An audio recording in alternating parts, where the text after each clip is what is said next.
Welcome to the Missing Dots. Tonight, we step into the shadows of the questions most people are too afraid to ask. In a world where machines imitate our thoughts, where science rewrites our identity, and where the soul has been reduced to a chemical glitch, one truth remains buried beneath the noise. We no longer know what it means to be human. This is the Missing Dots, the place where we confront the illusions of modernity, expose the lies we were raised to believe, and reconnect the broken lines between the mind, the heart, and the unseen. If you're ready to challenge everything you thought you knew about intelligence, consciousness, and the self, then welcome.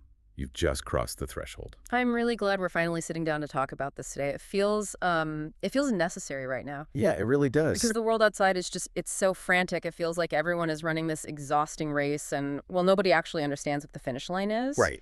And worse than that, we feel like we are competing against entities made of silicon and electricity. Frantic is definitely the right word. I mean, just the other day, I was sitting at my desk, right? Mm-hmm. And I asked a piece of software, an AI tool, to write an essay for me. I wanted it to be really complex. I gave it a prompt about human grief, the feeling of losing someone, and how that completely changes your perspective on time. That is a very heavy prompt for a machine. Yeah, it is. And I just watched the cursor blink. Yeah. And in like 3 seconds, it generated this incredibly nuanced, beautifully written piece. Yeah. It wove together philosophy, sorrow, imagery, all of it. And I just sat there. I didn't feel amazed. I didn't feel like I was looking at a miracle of science. What did you feel? I felt this really cold, quiet terror settle in my chest. Yeah, I know exactly the feeling you were talking about. A lot of people are experiencing that exact same dread right now. It's a very specific modern kind of fear. It's this creeping suspicion that I, as a human being, am becoming obsolete, that my mind, the human mind in general, is just a slow, inefficient biological version of what these machines are doing effortlessly in server farms. Well, that terror is very real. But what we need to realize is that the premise causing it is actually false. It's an illusion. An illusion? Yes, I call it the silicon illusion. That fear you felt, it didn't actually come from the technology itself or the software you were staring at. Then where did it come from? It came from a profound philosophical mistake. A mistake that humanity made about 400 years ago. Wait, the 400-year-old mistake? You're saying my anxiety about a 21st century language model started in the 17th century? It did. Because somewhere along the line, modernity completely redefined the word intelligence. Okay, how so? We took this vast, deep, moral, spiritual reality of the human mind, and we just stripped away all the depth. We amputated the soul from it entirely. Right. We reduced the entire concept of human intelligence to mere computational power. Data processing, pattern recognition.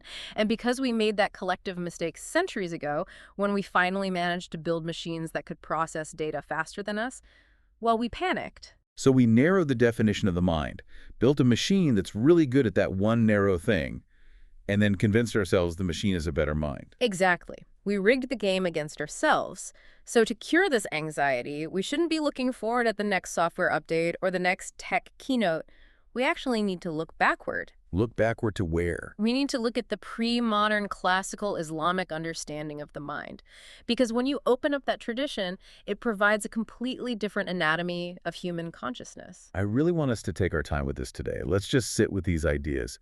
Because if a concept from the 7th century Arabian desert can somehow dismantle the greatest blind spot of modern Silicon Valley, I need to understand the mechanics of that. We can take all the time we need. There is no rush. Let's start with the modern error you mentioned, the way we currently define intelligence. Think about how we measure a person's worth today. Right. It's all metrics. Exactly. If you walk into a school system, we have standardized testing. We identify the gifted kids based on how fast they can solve logic puzzles. Mm-hmm. Or you go into a corporate office, and intelligence is measured by memory recall, processing speed, how quickly you can synthesize a data set into a spreadsheet. It feels incredibly horizontal. Horizontal is a great way to put it. We treat the human mind like a combustion engine. Right. We measure horsepower. Like, how fast can your cognitive engine run? And if you have a high IQ, society says you have a big engine. But to understand how far we've drifted from our own humanity, we have to leave the modern office and go back to the linguistic landscape of 7th century Hijazi Arabic. Okay, take me there. This is the language the Quran was revealed in.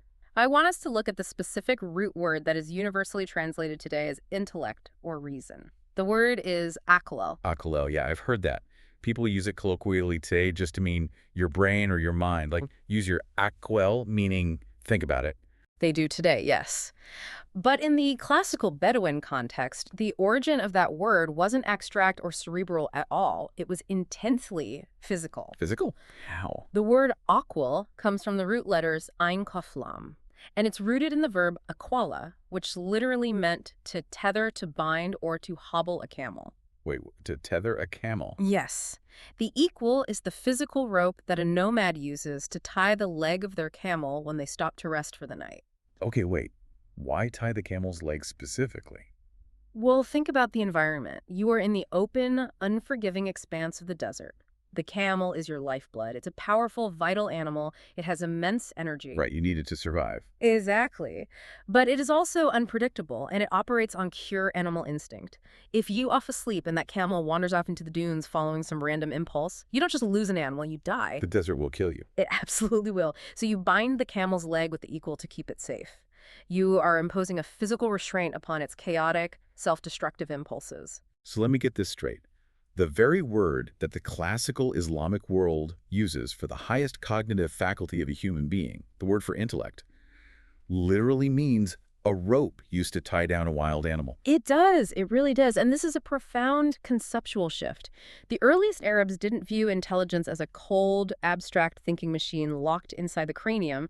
They viewed intelligence as an active, moral restraint system. Wow. So if I'm tracking this, if modern science views intelligence as the engine of a car, measuring how fast it goes, the classical Islamic view sees intelligence as the steering wheel and the brakes. That is a perfect modern equivalent. It's not about how fast you process data. It's about whether you can keep yourself from driving off a cliff. Exactly. Aqil is the brakes. It is the faculty that binds the carnal ego.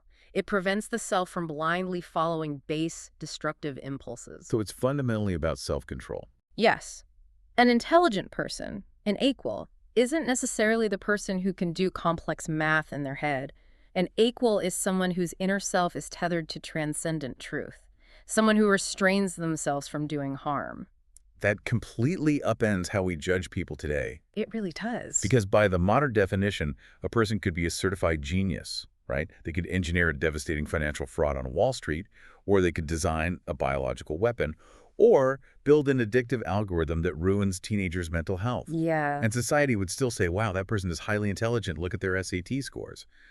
But by this classical definition, if that same person is driven entirely by greed and unchecked desires, they actually lack equal. Yes. In the classical framework, a person like that wouldn't be called a genius. They would be described as having a severe cognitive deficiency. That is fascinating. Because they are essentially a runaway camel. They have this massive engine, but they have absolutely no brakes. And knowledge without moral restraint isn't considered true intelligence in this tradition. It's just dangerous. Exactly. Al-Ghazali, the great theologian from the 11th century, was uncompromising about this. He said that knowledge without the action of restraint is just compound ignorance. Compound ignorance. Yeah. Because you know the facts, but you don't know the reality of your own actions. Exactly. You know exactly how to build the weapon, but you lack the intelligence to understand why you shouldn't use it. Okay, this is so helpful. So if the intellect is a tether, a rope, then I have to ask the obvious mechanical questions here. Go ahead. What exactly is this rope tying down? And who or what is holding the other end of the rope? Because a rope by itself doesn't just do anything on its own. Right. To answer that, we have to look at the metaphysical architecture of the human soul. Classical Islamic psychology doesn't look at the human being as a brain operating a meat suit. Right, which is kind of how we treat ourselves now. We do. But the classical tradition maps out the inner life into distinct, interconnected dimensions. You can think of them as rooms of the inner life, or perhaps forces in a dynamic struggle. Let's walk through that architecture. What's the first element? Is it the camel? Yes, the camel. The first dimension is al-nafs. This is usually translated as the ego or the lower self. Okay. The nafs is the locus of our animal drives. Our biological impulses, our carnal desires, our anger, our appetites. It's the part of me that wants to eat junk food, sleep in, and yell at the guy who just cut me off in traffic. Precisely. It operates entirely on appetite and aversion. It seeks immediate comfort and immediate gratification. Now, the tradition doesn't say the nafs is inherently evil. Because we need those drives. Right, exactly. You need biological drives to survive, to eat, to protect yourself and your family, but it is blind. Oh. It is raw, impulsive energy. It constantly commands us toward the immediate, ignoring the long-term consequences. So the nafs is the wild camel, and the intellect, the aquil, is the tether trying to restrain it. Yes, the aquil perceives moral reality. It looks at the nafs wanting to lash out in anger, and the aquil says, no, stop. There is a higher moral law here. There are consequences. So the inner life of a human being is this constant wrestling match between the nafs pulling toward desire and the aquil pulling toward restraint.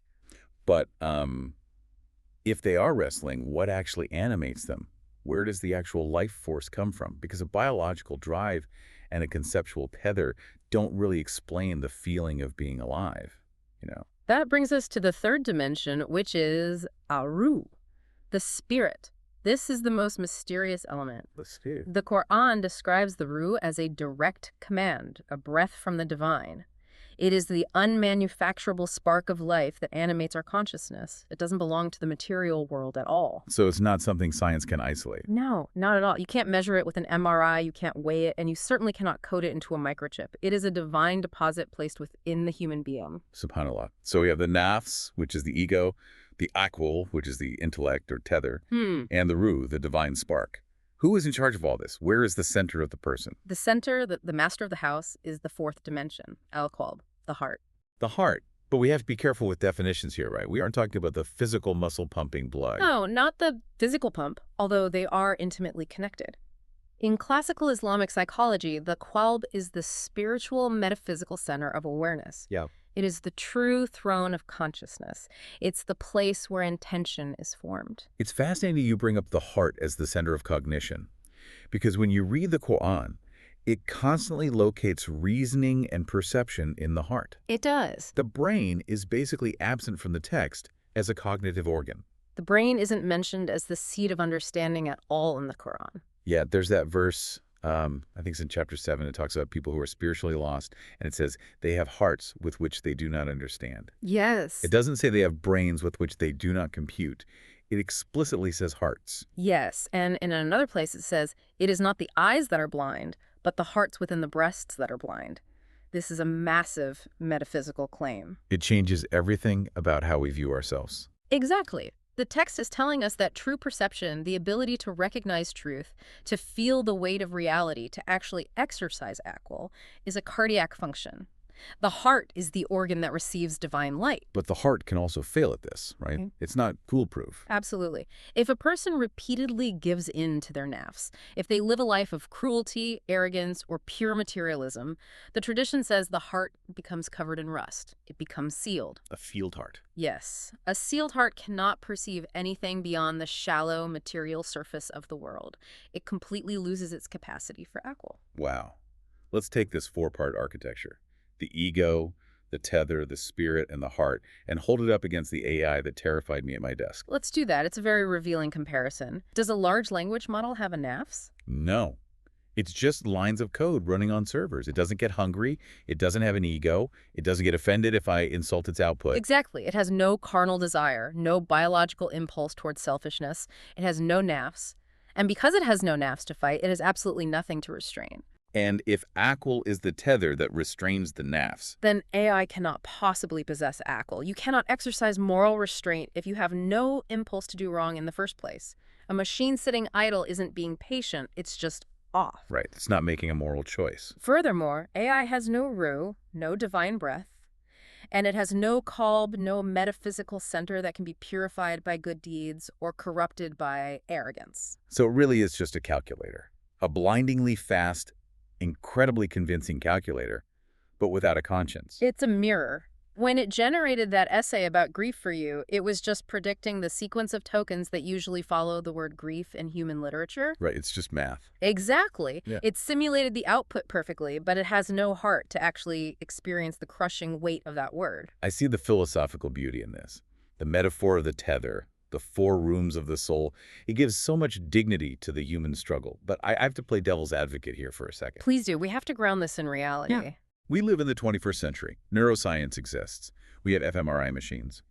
From a modern materialist perspective, the mind is entirely a product of the physical brain. That is the dominant view today, yes. So if true consciousness and understanding are centered in this immaterial spiritual heart and the soul, why does a physical injury to the brain completely alter a human being's personality? It's the most common objection, and honestly, it's the most important one to work through if we're going to hold on to this classical model today. Like, take the famous case of Phineas Gage from the 1800s. He was a railroad worker. An explosion drives an iron rod straight through his skull, completely destroying his prefrontal cortex. A tragic and foundational case in neuroscience. Miraculously, he survives. But his friends say Gage is no longer Gage. Before the accident, he was polite, responsible, hardworking. After the injury, he becomes impulsive, profane, and lacks all moral restraint. His AQL seems to disappear because of physical brain damage. Or look at Alzheimer's disease. Physical plaques build up in the biological brain, and they slowly dismantle a person's memory, their behavior, their ability to recognize their own children. It's a devastating. Or even think about SSRIs. You give someone a chemical pill that alters serotonin levels, and it changes how they process moral guilt or spiritual connection.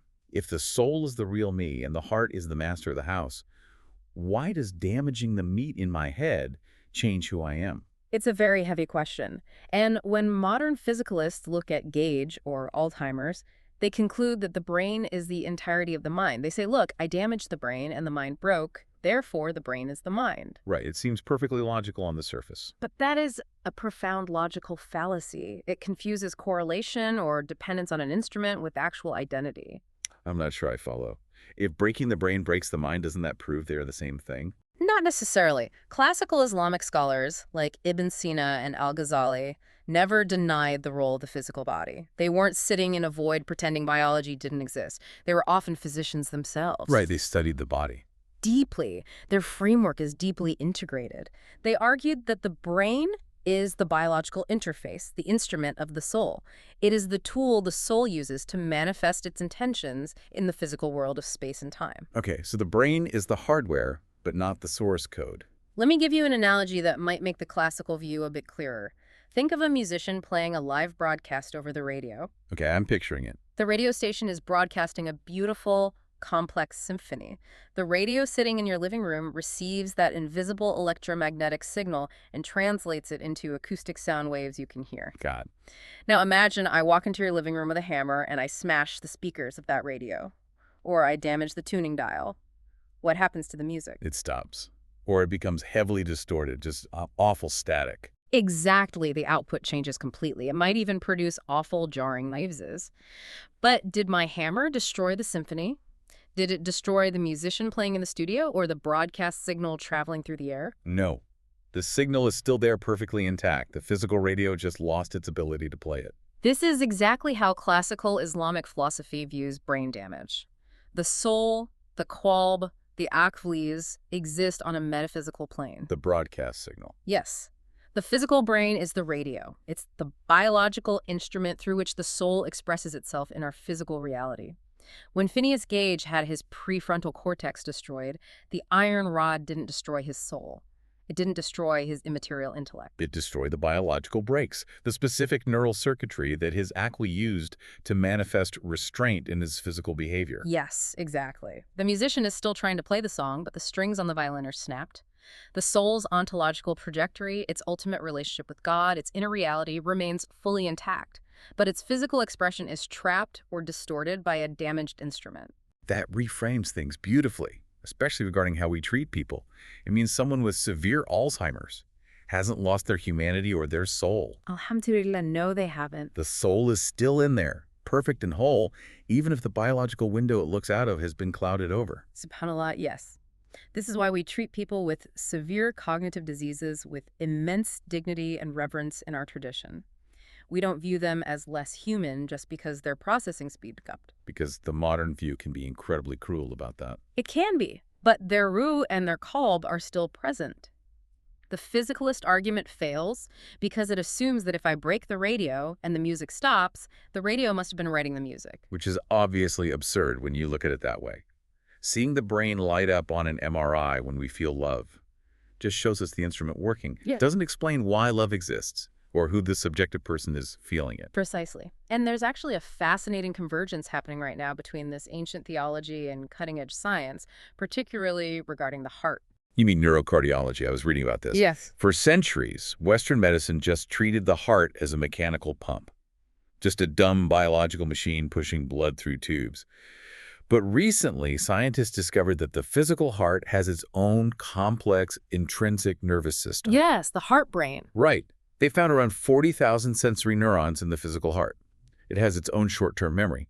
And what's incredible is the electromagnetic field the heart generates. It's powerful. It's massively larger than the brain's field. You can measure it feet away from the body. And the vagus nerve, the connection between the heart and the brain, sends more signals up from the heart to the brain than the brain sends down to the heart. It is a stunning physical reflection of a metaphysical reality. The heart is actively processing emotional and environmental information, and it's directing the brain on how to respond. It isn't just taking orders from the skull. It's an active participant. So when the classical scholars said the heart is the center of understanding, they weren't just being poetic or using a metaphor. Right. No, they were pointing to a profound, integrated physiological and spiritual reality of how humans perceive the world. They were. The human being is a masterpiece of integration. Which brings us to a very painful historical question. I know where you're going with this. How did we lose this? If this holistic understanding of the mind, where the heart leads, the intellect restrains, and the spirit animates, was so well established, how did we end up sitting in cubicles, staring at screens, convinced we are just meat computers? To understand how we lost our way, we have to trace the history of ideas. We have to look at what I call the Aristotelian contamination. That sounds like an event in a sci-fi novel. It does, but it's an intellectual contagion, really. It begins in the 8th and 9th centuries during the Great Translation movement in Baghdad. Okay, set the scene for us. The Islamic Empire was expanding rapidly, absorbing different cultures, and they began translating the massive corpus of Greek philosophy, Aristotle, Plato, Plotinus, into Arabic. A house of wisdom. Usually history books frame this as a golden age of science and learning, the preservation of knowledge. And it was a golden age in many respects. It brought immense advancements in medicine, mathematics, astronomy. But along with the math and science, it brought a conceptual virus regarding the nature of the mind. The Greek philosophers had a very specific concept of the intellect, which they called nous. How did nous differ from Oakley? Aristotle defined nous as a purely abstract cognitive faculty. It was the part of the mind that grasps universal forms, that does geometry and cold logic. So it was just about thinking. Yes, it was fundamentally non-moral. It didn't care about your spiritual purity or whether you were restraining your ego. It was just a calculating engine. So it's the mathematician sitting in a quiet room, perfectly rational, completely detached from the messy reality of life. Yes. Contrast that with the Bedouin nomad surviving the desert. When the Greek works were translated into Arabic, this cold, non-moral concept of nous started to influence how some thinkers viewed akal. The tether started to fray. Exactly. People started thinking of the intellect not as a moral restraint against the nafs, but just as a neutral calculator. They started to separate the mind from the heart. But the Islamic tradition didn't just passively accept this, did they? No, there was massive pushback. The great theologian Abu Hamid al-Ghazali recognized this danger immediately. He actually went through a profound personal crisis over this. Oh, really? Yes. He was the top professor in Baghdad, brilliant, logically unassailable, but he realized his own heart was clouded by the desire for fame and prestige. He realized that despite his massive intellect, his aql was compromised by his ego. So he lived the reality of the tether failing. He did. He left his post, went into seclusion, and fought back vigorously to correct this philosophical drift. He wrote extensively to remind people that true intellect is impossible without a purified heart. That makes a lot of sense. He argued that if your heart is clouded by arrogance, pride, or an obsession with worldly status, your intellect is effectively blind. You might be able to solve a complex math equation, but you will not be able to perceive ultimate truth. Wow. For al-Ghazali, reason was a light, but it was a light that only shone clearly through a clean glass. If the glass of the heart is dirty, the light is distorted. That is a beautiful image. So in the Islamic world, the Greek influence was challenged and reintegrated into a spiritual framework. But in the West, the trajectory went the other way. The separation deepened. In the West, the amputation became complete. Let's look at the timeline because it explains exactly why we are where we are today. Okay. You jump to the 17th century with René Descartes. He famously splits the mind from the body. I think, therefore I am.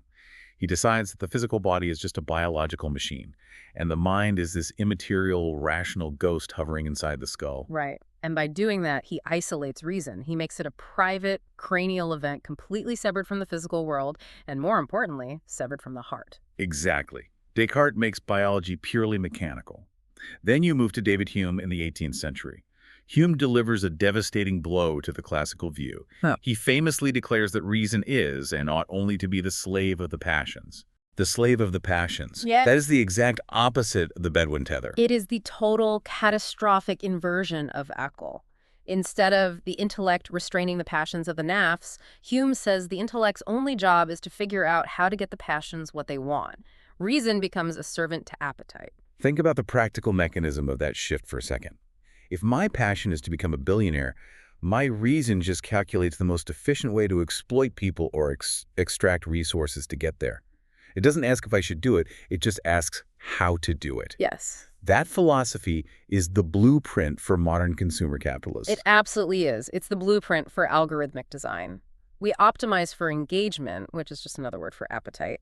And this leads us directly to the 20th century, to Alan Turing and the birth of computer science. The imitation game. Right, because we had already accepted that reason was just cold calculations serving appetites.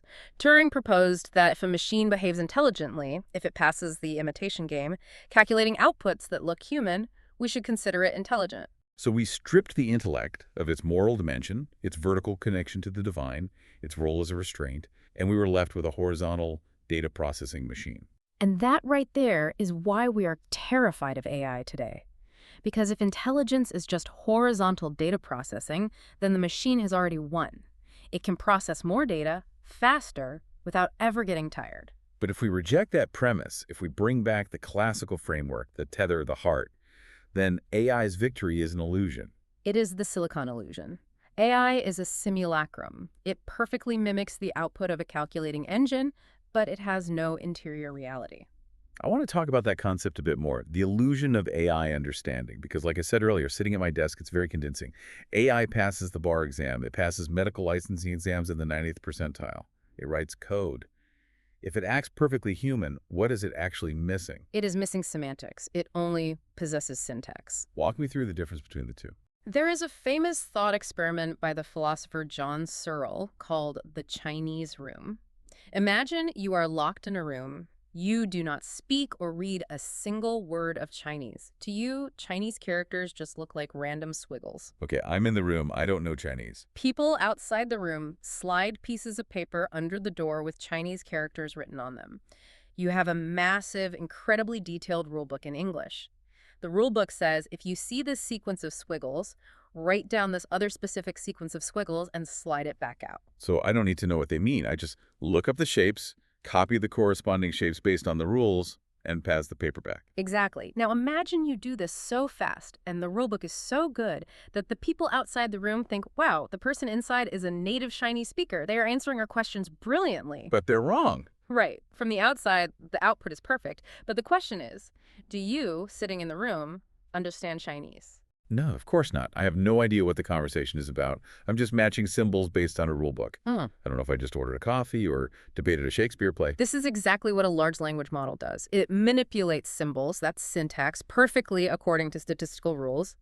It predicts the next most likely token, but it has absolutely no idea what those symbols mean. That is semantics. Right. When an AI processes the word grief, it is just following the rule book. It has never had a breath to take. It has never lost a loved one. It has never sat quietly in an empty room missing someone. It does not understand grief. It only simulates the linguistic patterns of grief. Like a mirror reflecting a fire. It looks exactly like a fire, but if you put your hand on the glass, it doesn't get hot. That's a beautiful analogy. It lacks the substance of the thing it reflects. And the classical Islamic philosophers took this even deeper. Let's look at Mulla Sadra, a brilliant philosopher from the 16th and 17th centuries. He introduced a concept called harakat al-jahariya, or substantial motion. Substantial motion. What does that mean in the context of learning or intelligence? Well, in modern terms, we tend to think of learning as just adding data to a hard drive. You read a book, your brain stores the facts. You're exactly the same person you were before, you just hold more information. Yeah, that's how school works. Aristotle thought something similar, that your core substance is static, and you just acquire accidents or external knowledge. But Mulasajra argued that true learning, true intellection, is an ontological ascent. Ontological meaning related to our very state of being. Yes, he argued that the soul is in constant motion. When a human being truly understands a deep, transcendent truth, they don't just store a fact. They actually change their being. Their soul ascends. The act of knowing transforms the knower. Yes, you become elevated, fundamentally different than you were before you understood that truth. Let me make sure I'm grasping this. It's the difference between memorizing the chemical formula for tears, knowing they contain sodium and water, versus actually standing at a funeral and crying. Very true. Knowing the chemistry doesn't change you.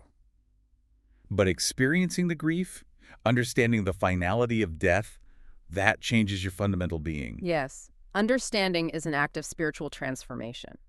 Now, apply this to artificial intelligence. Does an AI exist in this way? Does it experience substantial motion? No.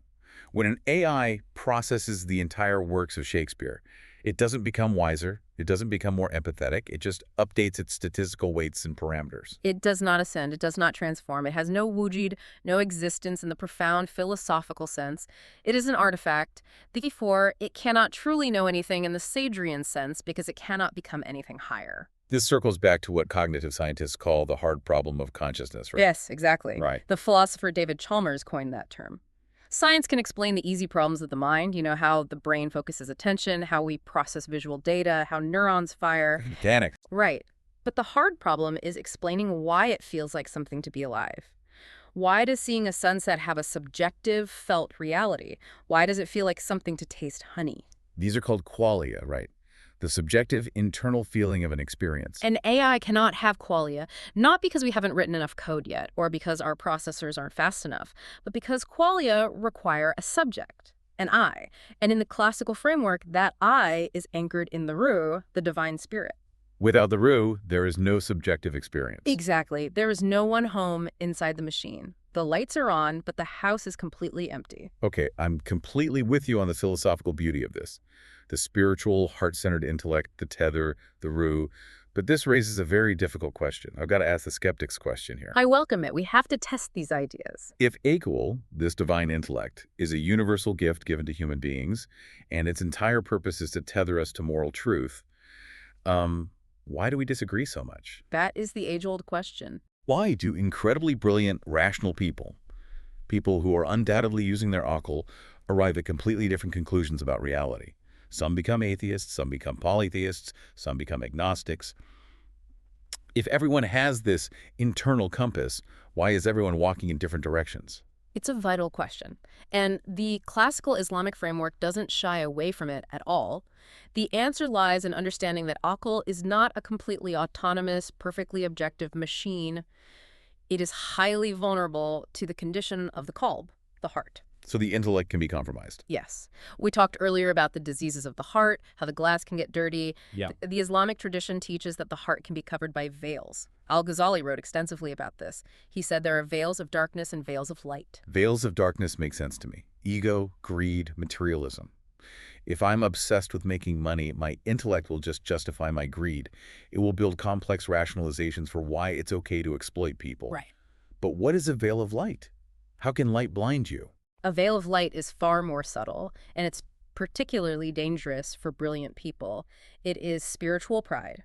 It is intellectual arrogance, or kibr. Arrogance. Yes.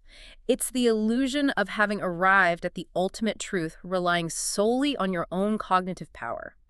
When an intellectual becomes so enamored with their own reasoning, so proud of their logic, that pride becomes a veil of light. The glare of their own brilliance blinds them. Exactly. Their heart is closed to revelation because they believe they do not need it.